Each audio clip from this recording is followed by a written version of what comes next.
trubus barunya dia warnanya tidak hijau menyala. Kalau trubus barunya warna hijaunya menyala, ini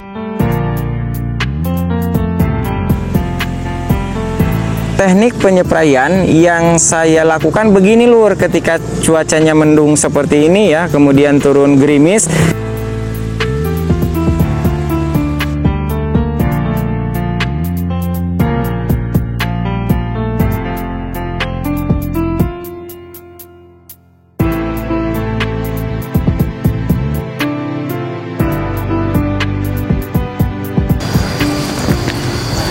Assalamualaikum warahmatullahi wabarakatuh. Halo kawan, gimana kabarnya hari ini? Mudah-mudahan kita semua selalu dalam keadaan baik dan sehat, dan semoga kita semua dipermudah dalam segala urusan. Selamat pagi kawan, sekarang hari Senin tanggal 16 Desember 2024, waktu pagi sekitar pukul 8:52 ataupun jam 9 kurang 8 menit. Untuk cuaca di sini seperti ini, tidak menentu, kadang mendung, kadang cerah seperti ini. Saya ini dari pagi nunggu cuacanya mendung dari jam 7 hingga jam 8. Dan sekarang saya putuskan untuk melakukan penyepraian. Dan ini perkembangan terbaru hari ini untuk cabai rawit tepat di usia 152 hari setelah tanam. Ini tanaman yang terserang Gemini virus seperti ini. Alhamdulillah ini untuk trubusnya dia muncul, diikuti juga dengan pembungaan dan juga pembuahan. Kemudian untuk kualitas buah silahkan kawan-kawan nilai sendiri ya. Ini kualitasnya dari dari ranting bawah hingga ranting atas, ini buahnya masih sama besar. Insya Allah ini untuk perkembangan tanaman yang terserang penyakit Phytophthora, kemudian bercak daun, dan juga penyakit patek, insya Allah sudah bisa terkendali. Nah, perawatan hari ini di usia 152 HST ini akan terfokus untuk mengoptimalkan kesehatan tanaman. Karena sebagian dari tanaman cabai rawit ini terserang Phytophthora ataupun mati pucuk kering. Jadi untuk mempercepat pemulihan trubus ataupun tunas barunya. Nah, supaya tanaman ini mendapatkan pasokan nutrisi yang sempurna, maka di hari ini akan saya aplikasikan nutrisi yang biasa saya gunakan, yaitu dari produk Suma. Seperti ini lur, perkembangan terbaru hari ini ya. Ini kalau saya perhatikan, trubus barunya dia warnanya tidak hijau menyala. Kalau trubus barunya warna hijaunya menyala, ini dipastikan tanaman akan mudah diserang hama kutu daun seperti hama kutu trip, tungau, maupun apis dan juga kutu kebul. Tapi silakan kawan-kawan nilai sendiri kualitas trubus barunya, ini sangat bagus sekali. Ini adalah kualitas trubus yang saya inginkan, tidak terlalu hijau cerah menyala, tapi seperti ini. Dan bisa dilihat nih untuk pembuahannya juga. Menurut saya ini optimal lur untuk pembuahannya ya, karena ini setiap trubus selalu diikuti dengan pembungaan. Jadi perkembangan tanaman ini akan tidak putus karena selalu memunculkan trubus barunya. Kemudian selain trubus juga akan saya perlihatkan kualitas daun. Kualitas daun hari ini setelah mengaplikasikan nutrisi Suma beberapa kali, mungkin lebih dari 4 kali, ini kualitas daunnya seperti tanaman ini muda terus lur. Ya, silahkanlah kawan-kawan yang sudah paham di bidang pertanian, ada perbedaan antara kualitas daun dari beberapa minggu yang lalu ataupun bulan yang lalu dan kualitas daun hari ini setelah saya mengaplikasikan nutrisi tersebut. Ini bukan berarti saya memasarkan produk Suma, cuman saya ingin memperlihatkan pembuktiannya di lapangan seperti apa. Apabila edukasi saya ini perawatannya lebih simpel, kemudian hasilnya bagus kepada pertumbuhan dan kesehatan tanaman, monggo kalau mau diikuti. Kalau tidak mau diikuti ya itu hak masing-masing kawan-kawan ya, karena setiap orang itu memiliki prinsipnya masing-masing. Ada yang ingin mencari edukasi perawatan yang simpel tapi hasilnya bagus. Ada juga yang tidak suka dengan edukasi yang simpel tapi inginnya yang ribet-ribet, segala macam pupuk digunakan. Nah, edukasi yang saya terapkan hari ini ataupun kali ini ke depan yaitu meringkaskan lagi pupuk dan pestisida yang digunakan. Seperti ini lur. Ini tanaman terlihat selalu muda ya, kalau menurut saya, kalau dibandingkan dengan beberapa bulan yang lalu bisa dilihat. Ini terlihat selalu muda lur, tapi dia tetap menumbuhkan bunga. Nih, akan saya perlihatkan. Ini, dalam satu ranting ini, dia membawa beberapa bunga. Dan setiap bunga, ini tidak ada yang rontok, saya pastikan. Ini jadi dalam pembentukan buah semua. Ini dalam satu ranting. Dan apa yang saya sampaikan ya seperti itu pembuktian di lapangannya. Dan mungkin untuk mempersingkat waktu dan durasi, saya juga mungkin pegal kawan ya kalau selalu banyak bicara, dan juga kawan-kawan juga terhambat dengan kuota.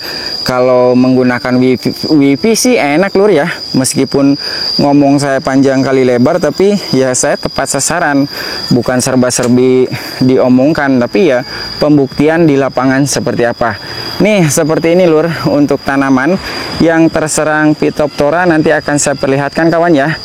Di sini sebelah mana ya, ini tanaman yang sehat nih, lihat bunga dan buahnya ini jadi semua lur. Meskipun di sini hujan ekstrim, tapi tidak ada yang rontok, aman pembungaan dan pembuahannya nih, seperti ini. Dan akan saya perlihatkan untuk tanaman yang terserang Phytophthora, nih seperti ini, nih Phytophthora. Ini dia sudah menumbuhkan trubus baru di ketiak daunnya. Ini lebih cepat lagi lur. Nah, supaya trubus baru ini lebih cepat muncul, lebih cepat berkembang, maka nutrisi akan diaplikasikan nih. Ini trubus baru nih. Ini terbilang lebih cepat jika dibandingkan dengan penanganan saya ketika mengatasi Phytophthora ini di tahun kemarin. Itu lama banget lur. Trubus barunya muncul ya. Nih alhamdulillah sudah ada sebagian tanaman yang sudah merah seperti ini. Ini lihat lur nih, trubus barunya. Hijaunya hijau bagus gitu, enggak hijau terang, enggak hijau menyala. Karena kalau hijau menyala itu sangat disukai oleh hama kutu-kutu daun, begitu kawan ya. Nih akan saya perlihatkan dari atas. Masya Allah, is amazing beautiful. Nah, untuk mempersingkat waktu dan durasi, mungkin akan disegerakan saja untuk melakukan peracikan pupuknya lur ya.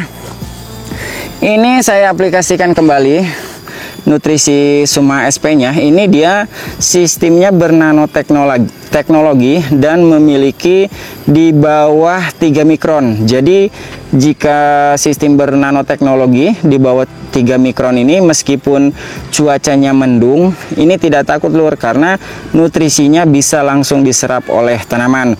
Nah, kelebihan dari produk Suma SP dan SR itu seperti itu ya. Nanti ini akan dijelaskan lebih lengkap lagi saat kita melakukan peracikan untuk takaran dosisnya. Kemudian selain Suma SP, ini untuk memacu pertumbuhan tunas, baru saya aplikasikan juga ini nutrisi Suma SR-nya. Ini apa ya, slow release, jadi pelepasan haranya ini bertahap, seperti itulah kawan-kawan. Ini hanya 2 produk ini yang saya gunakan untuk penyepraian hari ini di usia 152 HST. Baik kawan ya, sebelum dibahas lebih lengkap berapa sih takaran dosis yang digunakan dalam penyepraian hari ini di usia 152 HST, baiknya simak dulu cuplikan berikut ini.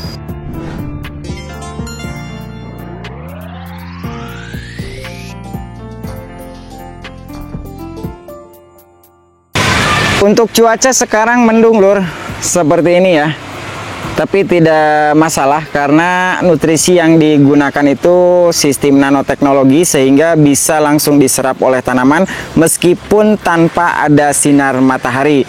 Oke, sekarang di sini saya sudah menyiapkan air dalam botol kemasan. Ini kapasitas kurang lebih 1,5 liter, tapi saya isi secukupnya saja.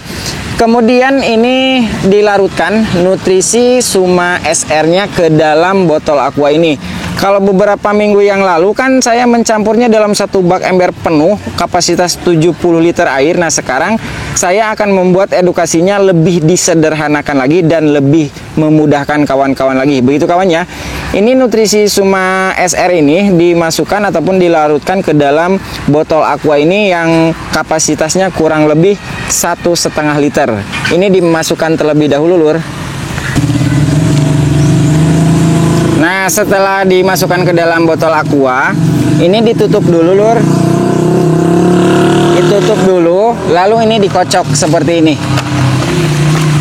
Nah dikocok seperti ini. Nanti ini kita biarkan dulu, kita meracik dulu nutrisi Suma SP nya. Dan untuk takaran Suma SP nya ini terbilang lebih irit lagi. Kenapa? Karena untuk takaran per satu tangki 16 liter ini cukup digunakan sebanyak satu tutup botol saja. Per satu tutup botol ini kurang lebih 10 mili. Jadi lebih irit lagi kawan ya. Nah ini dimasukkan. Ini cukup satu tutup botol saja. Ini sedikit akan saya terangkan apa sih keunggulan ataupun kandungan yang terdapat pada Suma SP ini. Dan saya perhatikan ini sudah ada beberapa channel-channel besar yang menggunakan produk ini ya, karena mungkin bisa jadi melihat perkembangan ataupun pertumbuhan tanaman yang saya rawat. Di sini ada kandungan haranya, unsur makro mikronya di sini lengkap lur. Ada nitrogen 5%. Kemudian boron 0,1%, kaliumnya cukup tinggi 8%, magnesium. Nah, ini sebenarnya magnesium ini memiliki peran penting ketika tanaman tidak bisa melakukan proses fotosintesis dengan sempurna. Di sini peran magnesium cukup membantu lur ya. Di sini tinggi juga magnesiumnya sebesar 6%. Kemudian ada Cu 0,5%, ada Fe ataupun iron 1,5%. Ada molybdenum sebesar 0,2%, ada zinc juga 0,5%, dan CO ini mungkin karbon organik sebesar 0,8%. Nah ini sistem bernanoteknologi. Ini bukan berarti saya membagus-baguskan produk ini. Ya saya bahas sesuai apa yang menjadi kelebihan pada produk ini, kemudian saya praktekkan di lapangan. Kalau memang bagus ya bagus, kalau memang hasilnya tidak bagus ya saya pasti bilang tidak bagus. Begitu kawan ya. Ini sistem bernanoteknologi. Meskipun cuacanya mendung seperti ini tidak masalah, yang penting tidak hujan besar. Begitu kawan ya. Karena ini di bawah 3 mikron, jadi bisa langsung diserap oleh tanaman. Jadi seperti itulah kira-kira. Dan aman juga apabila kawan-kawan mau mengaplikasikannya dengan fungisida misalkan, ataupun dengan insektisida misalkan, monggo silakan. Kenapa bang penyepraian kali ini tidak diaplikasikan fungisida? Karena fungisida ini terhitung hari ini baru 4 hari. Kalau digunakan terlalu rapat jaraknya lur, bisa untuk fungisida insya Allah antara besok di hari Selasa ataupun di hari Rabu beserta dengan insektisida. Begitu kawan ya. Nah seperti ini, setelah ini larut sempurna seperti ini, kemudian kita tinggal masukkan ini. Ini kan dalam satu botol ini kemasan kurang lebih 1,5 liter. Ini dijadikan 4 tangki lur. Nah ini dikocok dulu. Jika kawan-kawan tangki sprayernya tidak ada tidak ada saringan, kalau sprayer saya kan ada saringannya, jadi aman. Jadi butiran-butiran ini tidak akan menyumbat. Kalau tangki sprayer kawan-kawan tidak ada saringannya, itu diwajibkan harus disaring dulu ininya. Nah ini dalam satu botol ini akan dijadikan 4 tangki lur. Ini kurang lebih berarti per tangkinya kurang lebih sekitar 250 mili. Begitu kawan ya. Ini kurang banyak, kurang. Nah sedikit lagi mungkin. Nah ini nanti untuk 3 tangki. Ini satu kesini 1 tangki, ini 2 tangki, 3 tangki berikut ini, dan menjadi 4 tangki ini jika dihabiskan. Dan penyepraian saya ini menghabiskan sekarang 5 tangki lebih. Nah, nanti berarti Suma SP ini dilarutkan kembali, nanti ada sisa kan lur. Nah, ini tidak masalah disimpan dan digunakan di minggu berikutnya lagi. Jadi aman, begitu kawan ya. Karena banyak juga yang bilang bertanya, Bang, bagaimana itu sisanya bisa digunakan lagi nggak di minggu berikutnya? Bisa. Jadi tidak masalah. Semakin lama disimpan itu semakin bagus, karena pada produk Suma ini terdapat mikrobakteri yang baik untuk pertumbuhan dan kesehatan tanaman. Begitu kawan ya. Ini akan ditutup dulu biar tidak ketendang lalu jatuh. Nah, ini dilarutkan seperti ini. Kemudian ini tinggal dimasukkan saja ke dalam tangki sprayer.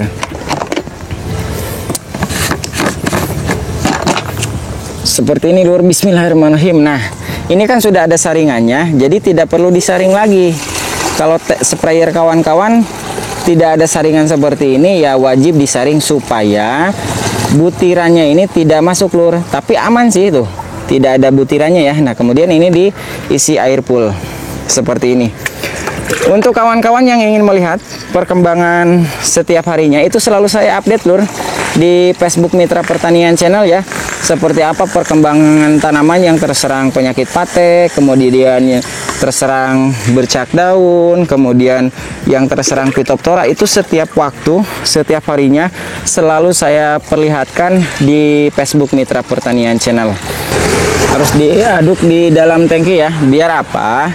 Biar sempurna, biar tercampur larut merata, begitu kawan ya.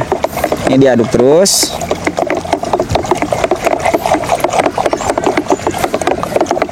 Nah, jika larutannya sudah seperti ini, berarti ini sudah larut sempurna. Tinggal dispraykan saja ke masing-masing tanaman. Baik kawan ya, saya akan menyelesaikan dulu untuk melakukan penyepraian hari ini di usia 152 hari setelah tanam.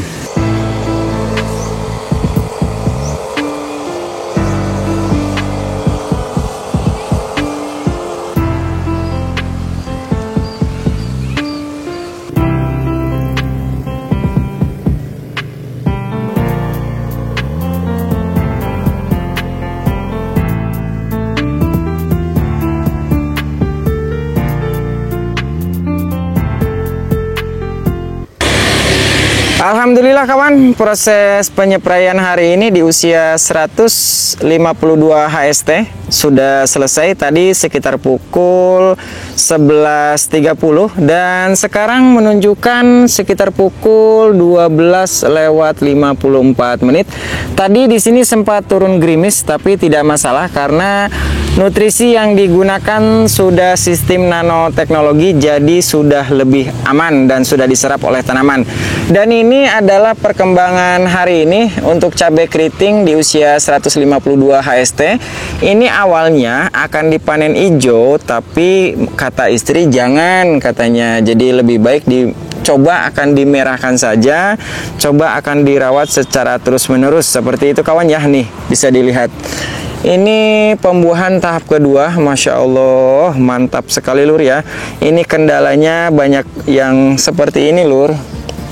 Nih ya kawan-kawan, kalau tahu bagaimana nih cara mengatasi kalau ada cabai keriting kendalanya seperti ini, silakan tulis di kolom komentar. Saya juga butuh masukannya lur ya. Kita sama-sama belajar lah nih lur, pembuahan tahap kedua, Masya Allah. Dan ini akan dioptimalkan kembali dengan perawatan khusus lur ya. Nanti akan saya informasikan lah bagaimana perawatan secara intens supaya tanaman cabai ini di musim hujan ekstrim sekalipun tetap berbuah banyak nih lur. Kalau saya perlihatkan ini buahnya Masya Allah banyak banget lur. Buahnya mah kendalanya banyak yang menguning, busuk seperti ini nih lur. Aduh, gimana lagi ya nih, seperti ini. Ini tidak ada di musim kemarau, tidak banyak buah yang busuk seperti ini, tapi di musim hujan kendalanya seperti ini lur. Nih, kalau buah-buahnya banyak ya, alhamdulillah. Nah, di sini saya akan nih seperti ini lur. Bentuk daun, bunga juga banyak lur. Wah, Masya Allah. Nih buah-buahnya juga. Di sini adalah sisa lur ya. Ini nutrisi Suma SR-nya ini kan sisa nih. Jadi tidak habis dalam ini kan saya menghabiskan 2 bungkus, ini sisa nih. Nah, ini bisa digunakan lagi di minggu depan berarti. Oh, minggu depan adalah jadwal saya pemupukan kocor, ini bisa digunakan kembali. Jadi mungkin untuk informasi yang saya sampaikan pada perawatan hari ini di usia 152 HST mungkin cukup jelas kawan ya.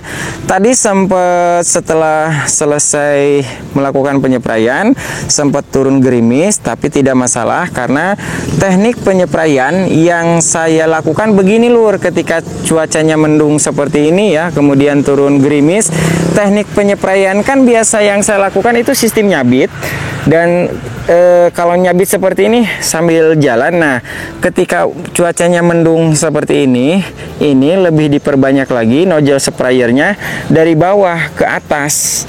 Nah, supaya mengenai di balik daun seperti ini. Jadi kalau misalkan kita fokus nyepray dari atas terus tanpa dilakukan penyabitan ataupun fokus di bawah daun, maka pupuk yang digunakan akan mudah tercuci oleh air hujan. Jadi misalkan pupuk ada di sini ya, kemudian turun hujan, maka ini akan mengglosor dan ke bawah air hujan. Tapi kalau teknik penyepraiannya kita lebih lama di bawah sehingga pupuknya nempel di sini, maka itu dijamin 100% aman. Tapi dengan catatan pupuk ataupun nutrisi yang digunakannya harus bagus ataupun kondisinya harus bisa diserap oleh tanaman. Seperti itulah kira-kira kawan ya. Nah, apabila ada kata-kata saya yang kurang berkenan di hati kawan-kawan, mohon untuk dimaafkan ya, karena manusia tempatnya salah dan hilap. Apabila kawan-kawan tidak kurang cocok dengan edukasi yang saya sampaikan, itu hak kawan-kawan. Yang pasti saya memberikan edukasi apa yang saya lakukan dan seperti apa perkembangan tanamannya. Seperti ini kawan, setelah dilakukan penyepraian trubusnya bagus, hijaunya tidak hijau cerah nih lur, pembungaannya dia amazing, seperti itulah kira-kira. Jadi kembali kepada apa yang diinginkan ataupun apa yang dibutuhkan kawan-kawan dari edukasi yang saya sampaikan. Begitu kawan ya. Nih lihat, Masya Allah, is amazing beautiful. Nah, ingat pesanku, tetap jaga kesehatan, tetap semangat, dan semoga bermanfaat. Karena sebaik-baik orang ialah yang bisa memberi banyak manfaat untuk orang lain. Terima kasih, dan sampai jumpa di edukasi perawatan bermanfaat berikutnya.